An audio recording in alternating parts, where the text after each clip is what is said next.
그 결과 우리 함선 피해는 전혀 없었고 일본은 133척 중에서 31척이 침몰하고 뭐 반 이상이 반파가 됐다. 그런 이제 결과를 빚은 겁니다. 그런데 아무리 이제 필사즉생이라고 하더라도 죽음을 피할 수 없는 경우가 있죠.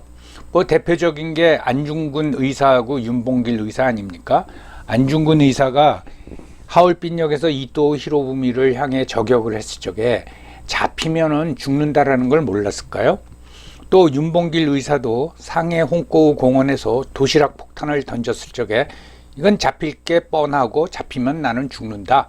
그거를 알았겠죠. 그런데도 불구하고 안중근 의사와 윤봉길 의사는 그런 일을 거행했던 겁니다. 자, 필사즉생하고 필생즉사에 대해서 좀 더 논의를 확대해 보겠습니다. 야, 필사즉생 하다가 이거 필사즉사 아니냐? 반드시 죽고자 하면 살고 반드시 살려고 하면 죽는다가 아니라 반드시 죽고자 하면 반드시 죽는 거 아니냐? 그런 의문도 이제 우리가 가질 수가 있는 거죠. 그래서 이제 이 비슷한 말을 한 인물이 두 명이 있는데 예수와 소크라테스입니다. 야, 충무공 얘기하다가 왜 예수와 소크라테스가 나오냐? 한번 들어보시기 바랍니다. 예수도 필사즉생을 강조했습니다. 성경 마태복음 16장 25절에 보면 누구든지 제 목숨을 구원하고자 하면 잃을 것이요 누구든지 나를 위하여 제 목숨을 잃으면 찾으리라, 이렇게 이제 말씀하셨습니다. 이 성경 기절은 신앙적으로 해석을 해야겠죠. 누구든지 나를 위하여 제 목숨을 잃으면 찾으리라 라고 이제 말씀을 해주셔서 이건 구원과 영생에 관한 말인데, 필사즉생을 강조한 게 반드시 이제 그 마태복음에만 나오는 게 아니라 신약 성경 몇 군데 더 나옵니다. 그 중에 하나 누가복음 17장 33절에 보면 무릇 자기 목숨을 보존하고자 하는 자는 잃을 것이요 잃는 자는 살리라. 여기서 뭐 나를 위하여 목숨을 잃으면 이런 말이 없습니다. 완전히 필사즉생하고 똑같은 말이죠. 그런데 그 33절 전에 이 말씀을 하기 전에 32절을 한번 살펴봐야 됩니다. 32절에 뭐라 그랬냐면 롯의 철을 기억하라. 여러분 성경에 나오는 소돔과 고모라 얘기를 아시죠? 그게 이제 유황불에 의해 가지고 멸망되기 전에 천사들이 롯의 가족한테 피신하라고 그러죠. 딸 둘과 아내와 함께 롯이 소돔을 빠져나와서 도망을 갑니다. 그런데 롯의 처가 그 소돔에서 잘 먹고 잘 살았던 시절을 그리워하면서 뒤돌아보죠.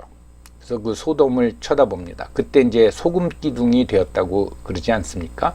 그러니까 무슨 일을 할 적에는 그런 이제 과거에 집착하거나 그런 물질적인 것에 집착하지 말아라.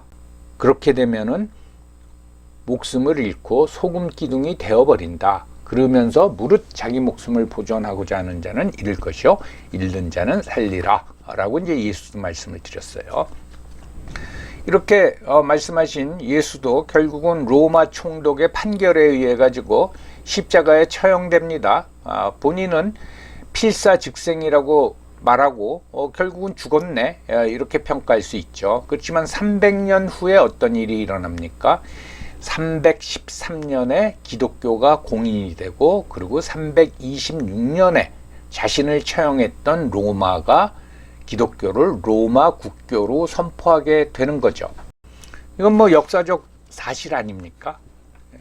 로마 총독 본디오 빌라도라고 기독교인은 흔히 말하는데, 본디오 빌라도의 판결에 의해 가지고 십자가에 처형될 적에 예수의 제자가 몇 명이었습니까? 예수 제자를 흔히 12명이라 그러는데 한 명은 배신 때렸죠. 그러니까 11명입니다.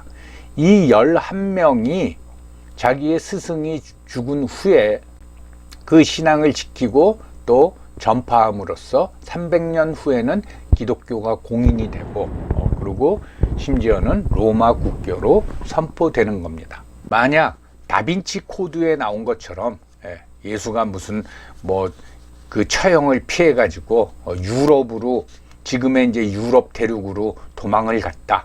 그러면 현재와 같은 기독교는 없었을 겁니다. 소크라테스에 대해서도 한번 살펴보겠습니다. 소크라테스는 아테네 사람이죠. 기원전 469년에 태어나서 399년에 결국은 독배를 마시고 죽었습니다. 소크라테스를 이제 흔히 서양 철학의 시작이라고 부르죠. 소크라테스가 한 일은 뭐냐? 그 당시 이제 아테네의 지식인, 권력층 뿐만 아니라 일반인들 모두가 그 돈과 명예와 명성에만 관심이 있었습니다. 뭐 지금의 한국하고 이제 비슷하죠. 그리고 지혜와 진리에 대해서는 관심이 없었어요. 이거를 소크라테스는 안타깝게 생각하고 무지와 위선이라고 보고 그것을 계속 지적을 했습니다. 그래서 사실 소크라테스는 왕따였습니다. 아테네에서. 저 사람 똑똑하게 하고 말은 잘하는데 기분이 나쁜 거죠. 자기네들의 무지와 위선을 이제 지적하니까. 그래서 평생 핍박과 조롱을 받으면서 살았습니다. 그렇지만 소크라테스는 아테네를 오랫동안 떠난 적이 없습니다. 그러니까 떠나고 싶은 생각이 없었어요. 심지어는 나이 들어서 30대 후반 또 40대에 펠레폰네소스 전쟁에도 참전했고, 그리고 지금까지 알려진 거로는 3차례의 전투에도 참가를 했습니다. 그 전투 모두 아테네가 진 걸로 알려져 있습니다. 그러니까 소크라테스는 아테네 시민으로서 나이 들어서도 자기의 의무를 다 하고 전쟁터에서 고생을 엄청나게 했죠. 그가 결국은 사형 선고를 받고 독배를 마시기 전에 한 말이, 나는 죽으러 가고 여러분은 살러 갈 것입니다. 그러나 우리 중에서 어느 쪽이 더 나은 운명을 향해 가는지는 신 말고는 모릅니다. 이런 말을 했습니다. 그러니까 자기가 이렇게 행동을 하고 계속 위선과 무지를 지적을 하고 그럴 경우에 내가 사형 선고를 받을지 모른다 라는 거를 이제 알고 있었던 거죠. 그런데 재판에서 사형 선고를 받고 뭐 그 당시 아테네에선 그런 게 가능했던 모양입니다. 야, 이거를 우리가 제자들이 와서 우리가 로비를 하면은 벌금형으로 줄일 수도 있습니다. 또는 추방형으로 바꿀 수도 있습니다. 심지어는 독배를 받기 전날에 제자들이 찾아와서 탈출합시다. 다 준비되어 있습니다. 라고 제안을 했는데 모두 거부하고 독배를 마시죠. 이거를 필사즉사라고 말할 수가 있을까요? 소크라테스가 죽지 않았다면은 서양 철학의 기원이라고 일컬어지지 않았겠죠. 그 이제 죽은 다음에 그 제자들, 특히 플라톤, 그 평소 소크라테스의 발언을 저서를 통해서 널리 알리기 시작하면서 서양 철학이 시작했다고 합니다. 필사즉생을 발언한 이순신 충무공도 죽었고 예수도 죽었고 소크라테스도 죽었습니다. 그러면 그들의 죽음이 필사즉사였을까요? 그렇지 않죠. 근데 이렇게 이제 위기설이 나도는 지금 형국을 보면 우리나라는 필생즉사로 달려가고 있지 않느냐, 그런 이제 우려가 든다고 제가 말씀을 드렸죠. 총선을 앞두고 이제 북한이 심각한 도발을 할 수 있습니다. 그거는 뭐 총선 결과 우리나라의 어떤 친중파와 친북파가 몰락하는 걸 원하지 않는 중국하고 북한이 이런 도발을 할 수가 있는 거죠. 반면에 반중 전선을 피고 있는 미국과 유럽 국가는 이런 도발을 막기 위해서 전력을 다하고 있습니다. 그래서 아마 총선을 앞두고 미국의 항공모함 4척하고 프랑스, 이탈리아의 항공모함까지 포함해가지고 한반도 일대에 항공모함 6척을 배치하려고 이제 하고 있습니다. 이런 상황에서 북한이 심각한 도발을 하기는 굉장히 이제 어렵다고 생각을 하는데, 만에 하나 도발할 적에 우리가 응징을 하면은 긴장이 고조될 겁니다. 그러면 이제 긴장이 고조되면은 또 우리나라에 평화를 외치면서 윤석열은 전쟁 세력이다 이러면서 응징에 반대하는 사람들이 쏟아져 나올 거예요. 이게 바로 필생즉사로 가는 길이라 이 말입니다. 여러분, 북한이 도발을 했을 적에 우리가 응징을 하지 않으면은 무슨 일이 벌어지느냐? 계속된 협박하고 더 큰 도발이 이어질 것이 분명합니다. 제가 예전 영상에서 1938년 뮌헨 협정에 대해서 말씀을 드렸죠. 독일 히틀러가 체코의 주데텐란트, 거기 이제 독일 사람들이 많이 살았습니다. 거기는 이제 합병을 해버리죠. 그런데 뮌헨 협정을 통해서 영국, 뭐 반드시 영국뿐만 아니라 프랑스도 마찬가지죠. 그 합병을 승인을 했습니다. 그리고 그 당시 영국 총리인 챔벌레인이 협정을 맺고 영국으로 돌아와서 이제 평화의 시대다. 여러분이 히틀러가 약속했다. 주데텐란트만 합병하고 더 이상의 확장은 없다. 여러분 발 뻗고 주무세요. 그런데 어떻게 했습니까? 1년 후에 전쟁이 일어나지요. 호전적인 세력한테 양보를 하면은 얕잡아보고 더 큰 일을 벌이는 겁니다. 그리고 또 말씀드렸죠. 1939년 9월에 독일이 폴란드를 침공할 당시에 여러분, 독일과 폴란드는 불가침 협정을 맺은 상태였습니다.